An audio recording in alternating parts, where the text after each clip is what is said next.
अब इस लेक्चर में हम पढ़ेंगे 1 डिग्री 2 डिग्री 3 डिग्री एमिनो के मिश्रण का पृथक्करण कैसे करते हैं। अब अगर 1 डिग्री का मिश्रण है, 2 डिग्री का मिश्रण, ये दोनों मिक्सचर हैं, पूरा तीनों का एक मिश्रण है, उसमें से 1 डिग्री कैसे अलग होगा 2 डिग्री, तो हम कैसे इनका सेपरेशन करेंगे। इसके लिए फर्स्ट विधि है हिंसवर्ग मेथड, हिंसवर्ग विधि।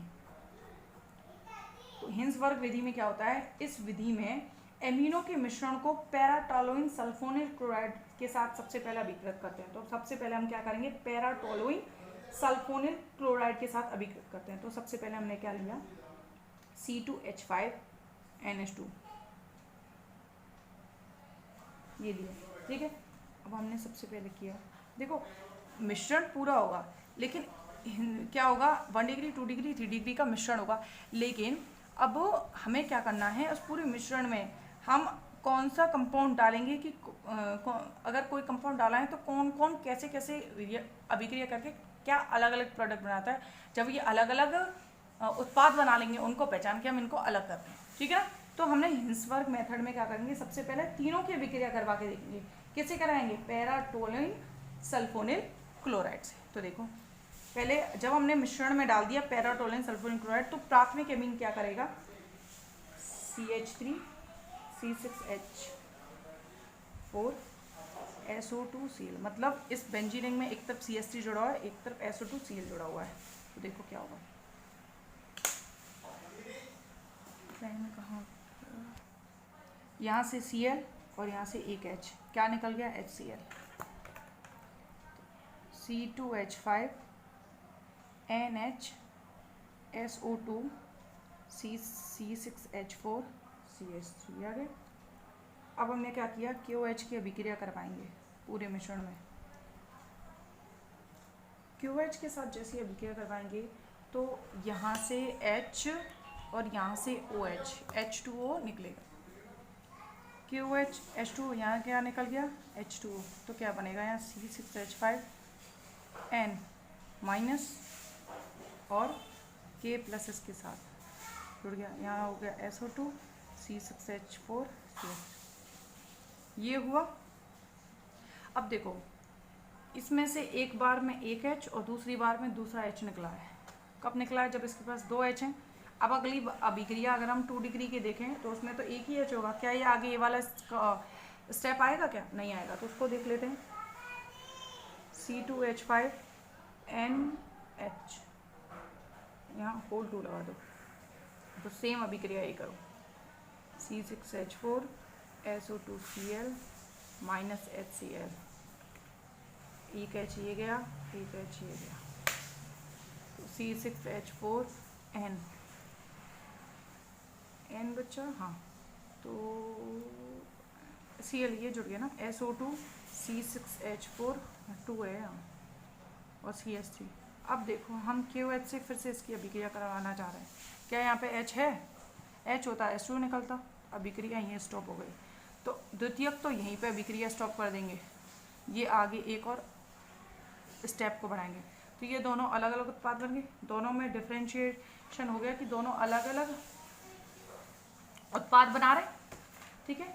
इसके बाद देखो अब ये जो दोनों उत्पाद हैं, इन दोनों के नाम लिखा हुआ है इससे। तो ये बना है N-एल्किल सल्फोनिमाइड, ये है NN डाइएल्किल सल्फोनिमाइड, ठीक है, NN डाइएल्किल सल्फोनिमाइड। तो इसके बाद हाँ, इन दोनों के नेम नोट्स में लिखे हुए हैं। अब अगर हम ये देखें थर्ड C2H5 ले लें और यहाँ ले N होगा केवल। अब हम सेम ये रिएक्शन करवाएं तो क्या रिएक्शन कंप्लीट होगी, नहीं, यहीं रुक गई। तो ये तो आगे रिएक्शन ही नहीं करेगा, तो ये यहीं रुक जाएगा, ये यहाँ और ये, ठीक है। तो अब क्या है कि विलयन में ये तीनों उपस्थित हैं। अब तो ये तो इसी रूप में होगा, ये इस रूप में होगा और ये इस रूप में होगा। कौन, ये 1 डिग्री 2 डिग्री इस रूप में होगा। जब ये विलयन में उपस्थित है तो क्या करेंगे, अब इस विलयन का हम करवाएंगे आसवन। तो जब आसवन करते हैं तो सबसे पहले आश्रित हो जाएगा ये 3 डिग्री वाला, सबसे पहले 3 डिग्री वाला आश्रित हो जाएगा। अब बचे कुछ विलयन को क्या कर लेंगे, छान लेंगे। सबसे पहले 3 डिग्री अलग, तो इसने कोई आगे रिएक्शन ही नहीं। अब विलयन को, बचे कुछ विलयन को छान लेंगे। अब इस छनित्र में ये जो छना हुआ है प्राथमिक एमीन के घुलनशील पोटेशियम लवण और द्वितीयक एमीन के अघुलनशील सल्फोनीमाइड, मतलब ये और ये उपस्थित हैं। इन दोनों में से मुक्त एमीन प्राप्त करने के लिए हम क्या करेंगे, H2SO4 या HCl के साथ इन दोनों को गर्म करेंगे। तो अब गर्म करते हैं और देखते हैं, देखती हूँ मैं। C2H5 N plus, sorry N minus होगा, और K प्लस, SO2 C6H4 और ये CH3, ये हो गया। अब हम क्या करेंगे, वही पहले HCl के साथ H2SO4 या HCl, तो हमने HCl ले लिया, तो हम HCl के साथ गर्म करेंगे।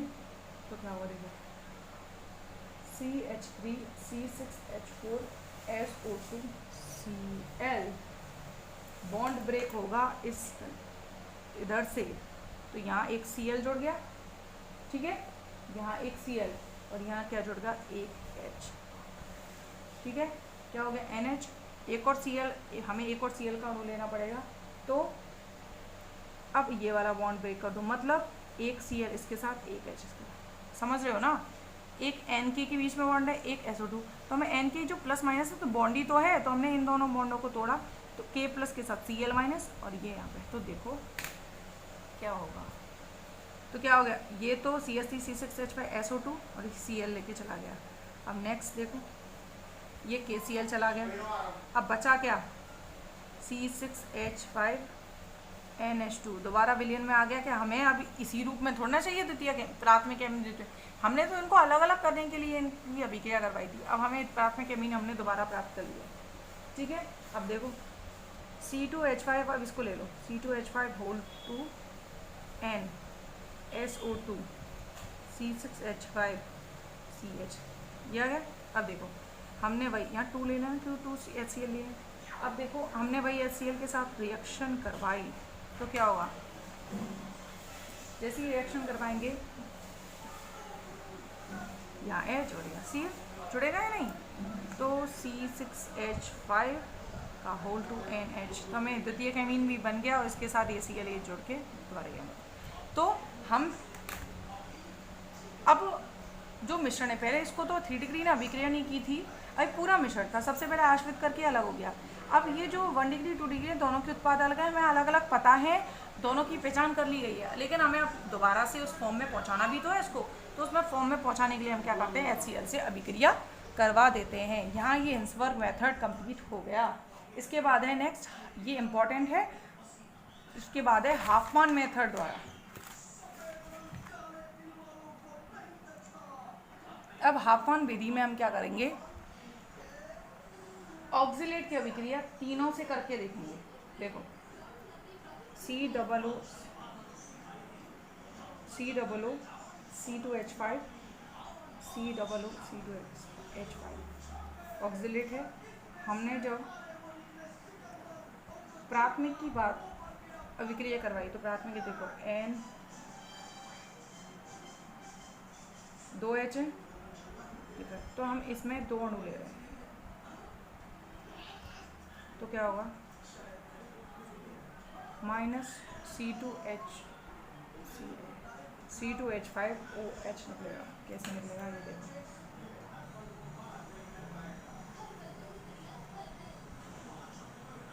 निकल गया 2C2H2 निकलेंगे, 2C2H5 OH, ये इसके साथ जुड़ गए।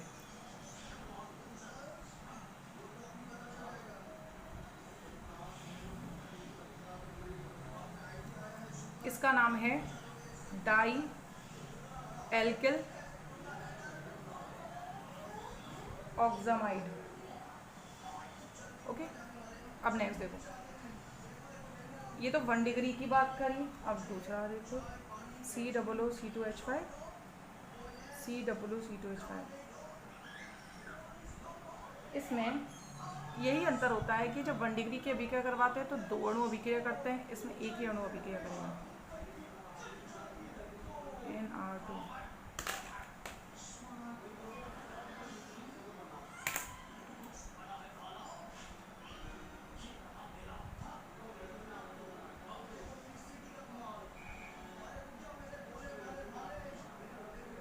इसका नाम है NN डाई एल्किल ऑक्जेमिक एस्टर। तो देखो दोनों के उत्पाद अलग हैं, पता लगा सकते हैं, ठीक है। इसके बाद 3 डिग्री की बात करें तो 3 डिग्री में हाइड्रोजन नहीं होता, कोई अभिक्रिया नहीं, तो वो सबसे पहले अलग कर दो क्योंकि उसमें हाइड्रोजन नहीं है। अब इन दोनों में 1 डिग्री 2 डिग्री में अब ये प्राप्त कर लिए, तो दोनों से अलग अलग उत्पाद प्राप्त किया। अब वही उत्पाद उसी उत्पाद में चेंज किया जाता है जिसकी पहचान हो सकती है। तो इन दोनों की पहचान करके इन्हें पता लगा लिया कि ये जो है वो पक्का 1 डिग्री से ही बना होगा और ये पक्का 2 डिग्री से ही बना होगा, ठीक है। अब हमें दोबारा इसी रूप में ही थोड़ा इसको रखना है, हमें फिर से चेंज करना है। तो हम अब KH की अभिक्रिया तो फिर से ले लो,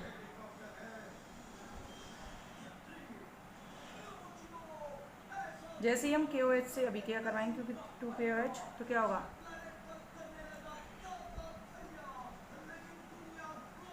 2RNH2 बनेगा। तो कैसे, ये सिर्फ याद करने के लिए मैं बॉन्ड को तोड़ के दिखाती हूँ यहाँ से कि यहाँ OH और यहाँ K, वो तो यहाँ OK है, यहाँ OK और यहाँ H, QH जोड़ा है ना, KOH, यहाँ OK और H। देखो RNH2 RNH2, तो RNH2 हो गया और यहाँ क्या निकला COOK COO। दोबारा 1 डिग्री अमीन प्राप्त कर लिया गया। अब इसको इससे और प्राप्त कर लेते वही KOH से अभिक्रिया करवाई। अब यहाँ तो कोई ज़रूरत ही नहीं है, यहाँ पर करवाएंगे OK और यहाँ H, तो R2NH प्लस COOK और यहाँ पे भी करवा दें क्योंकि सेम होना चाहिए। जैसे यहाँ करवाई अभिक्रिया, यहाँ से तो OK और यहाँ H, तो 2KOH यहाँ होंगे, तो COOK और एक को निकल जाएगा C2H5OH, ठीक है। तो ये हो गई हाफमैन विधि द्वारा। इसके बाद नेक्स्ट, यहाँ पर विभेदन की केवल 2 विधियाँ हैं, हाफमैन और हिल्सवर्थ। इसके बाद है एमिनो समूह की क्षारीय प्रकृति, nature of basic nature of amino group.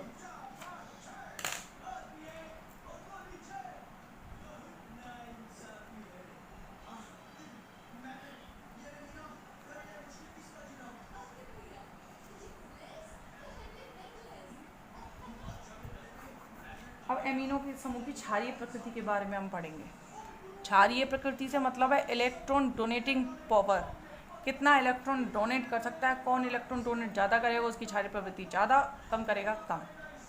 तो क्षारीयता से मतलब क्या है, इलेक्ट्रॉन डोनेट। अगर नाइट्रोजन है, अगर हम प्राथमिक की बात करें तो इस पर NH2, इस पर लोन पेयर है, इसका मतलब इस पर इलेक्ट्रॉन घनत्व तो है, इलेक्ट्रॉन देने की क्षमता है इसकी, तो ये इलेक्ट्रॉन देने की क्षमता रखता है, इसीलिए एमिनो समूह क्षारीय प्रकृति का होता है। अब क्षारीयता बढ़ती कब है घटती कब है, देखो जैसे हमने ले रहे हैं N, अगर एमिनो समूह के साथ अब 2 पॉसिबिलिटी, एक बार तो हम R जोड़ रहे हैं, एक बार हम रिंग जोड़ रहे हैं बेंजीन। अब इन दोनों में ही अंतर देख लेना। अगर एमिनो समूह के साथ, एमिनो का मतलब है N हो, N के तीनों बॉन्ड भरे हुए, अगर एमिनो समूह के साथ कोई इलेक्ट्रॉन आकर्षित करने वाला समूह, अगर देखो प्लस I प्रभाव और एक माइनस I, दोनों प्रभावों को देख के रखेंगे। अगर माइनस I प्रभाव वाला समूह, प्लस I प्रभाव वाला समूह, प्लस I की नेचर क्या होता है, इलेक्ट्रॉन को अपने से दूर भेजता, मतलब इलेक्ट्रॉन डोनेट करता है। अगर हम मानते हैं यहाँ R की जगह है CH3 और NH2, अब ये बना दिया, तो ये क्या करता है, इसका प्लस I इफेक्ट होता है, इलेक्ट्रॉन को देगा, पहले ही लोन पेयर है और इलेक्ट्रॉन डेंसिटी बढ़ रही है, तो क्षारीयता क्या होगी, ज़्यादा। लेकिन अब देखो, अब इसकी क्षारीयता की हम तुलना अमोनिया से करें तो देखो अमोनिया में तीनों हाइड्रोजन होता है, जबकि इसमें एक क्या होता है, मेथिल। तो तीनों, तो इन दोनों में क्षारीयता का क्रम देखें तो क्षारीयता किसकी ज़्यादा होगी, ये, क्योंकि ये इलेक्ट्रॉन दे रहा है और क्षारीयता को बढ़ा रहा है, जबकि इसमें ऐसा कोई भी समूह नहीं है प्लस I प्रभाव, इसकी क्षारीयता कम। तो हम सीक्वेंस लिख सकते हैं, तो हम पहले इन दोनों का सीक्वेंस लिख लेते हैं। क्या लिखते हैं बताओ, तो क्या होगा इसमें CH3 NH2 R लगा दो कुछ भी, ये क्षारीय होगा किससे, अमोनिया से होगा, अब इसके बाद देखो ये बेंजीन भले अगर ये जुड़ी हो तो ये बेंजीन भले इलेक्ट्रॉनों, ये -I प्रभाव दर्शाती है, मतलब इलेक्ट्रॉनों को अपनी तरफ खींचती है, जिससे नाइट्रोजन पर धनावेश आता है। अब नाइट्रोजन पर जब धनावेश आ गया तो मतलब इलेक्ट्रॉन नहीं है, क्षारीयता कम, तो इसकी क्षारीय प्रकृति सबसे कम, इसीलिए एनिलीन की क्षारीय प्रकृति इन तीनों में सबसे कम है। अब पॉजिटिव कैसे आता है उसको देख लेते हैं। देखो ये मैंने लगा दिया यहाँ पर NH2 और ये बॉन्ड ये बना दिया। ये रिंग क्या करती है, इलेक्ट्रॉनों को अपनी तरफ खींचती है और नाइट्रोजन पर पॉजिटिव लगा देती है। जब पॉजिटिव आएगा क्षारीयता कम होती है। कैसे आता है देखो, इस पे जो लोन पेयर होंगे वो बॉन्ड यहाँ और ये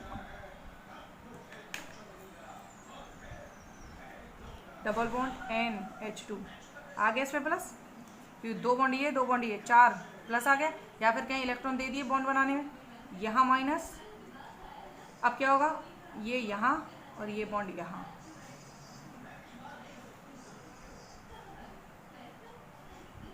अब देखो जितनी अनुनादी संरचना उस पे नाइट्रोजन पे प्लस ही है, ये यहाँ ये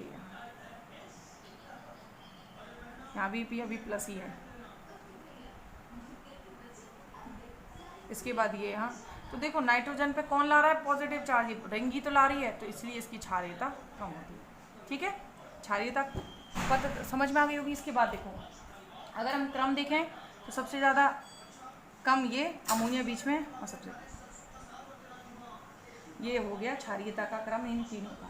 अब ये क्षारीयता होती है, इसको प्रभावित करने वाले कुछ कारक हैं। जैसे फर्स्ट कारक है इलेक्ट्रॉनिक प्रभाव।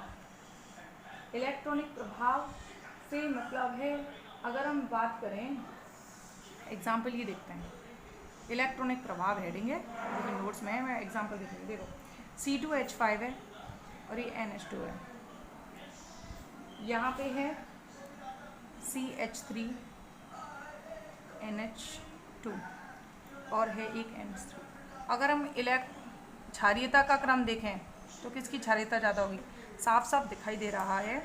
इसमें +I प्रभाव ये है, इसमें भी इसका +I, इसको देखो ऐसे CH3 CH2 NH2, तो देखो ये इलेक्ट्रॉन इसको देगा, ये इलेक्ट्रॉन इसको देगा, तो क्षारीयता ये बढ़ाएगा। और देखो इसकी तुलना में थोड़ी बहुत क्षारीयता, चाहे दूरी के साथ जो +I प्रभाव होता है थोड़ा घटता है, लेकिन इलेक्ट्रॉन कुछ ना कुछ डेंसिटी में तो देगा, तो इसकी क्षारीयता सबसे ज़्यादा, क्योंकि +I प्रभाव है, इस पर एक भी नहीं है, तो क्षारीयता का क्रम क्या हो जाएगा।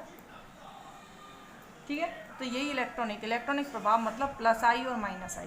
इसके अलावा भी 1-2 एग्जाम्पल दिए हुए हैं।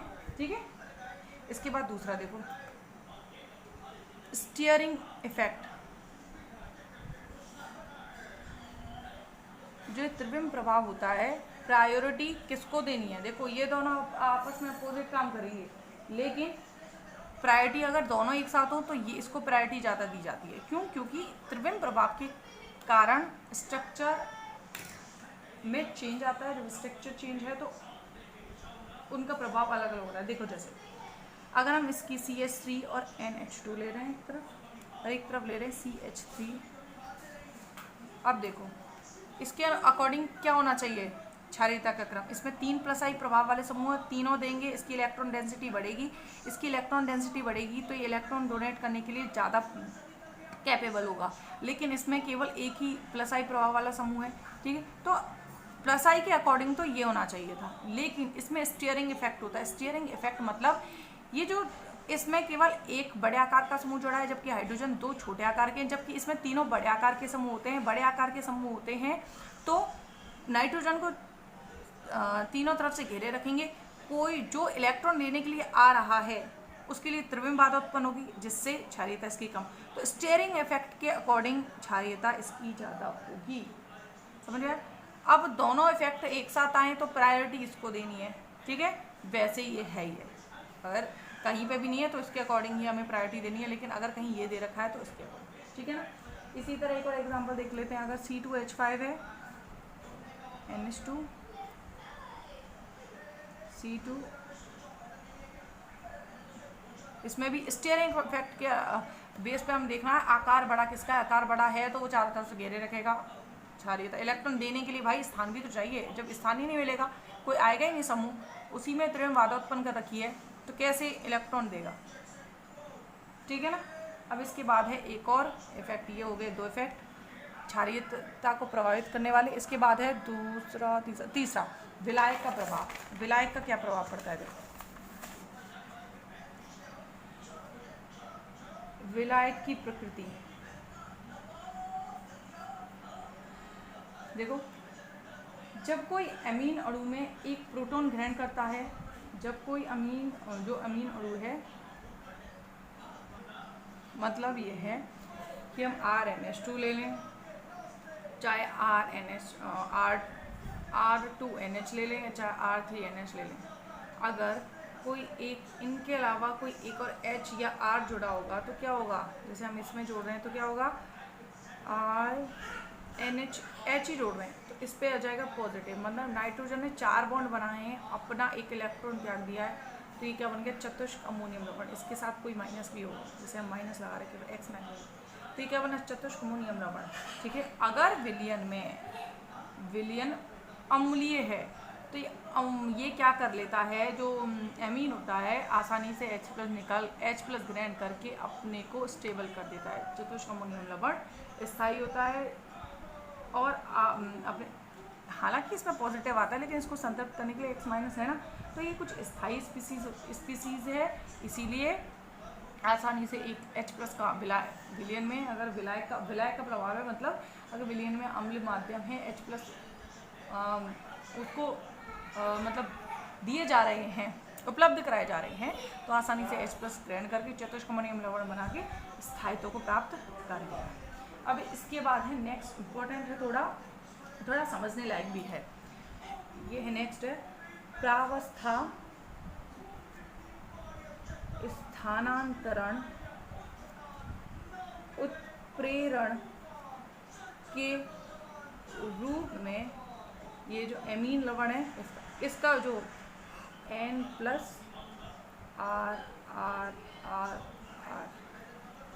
ये X1, इसका उपयोग एमीन लवण हम क्या करेंगे? प्रावस्था स्थानांतरण उत्प्रेरण के रूप में इसका यूज करके देखेंगे अब। ठीक है, अब देखो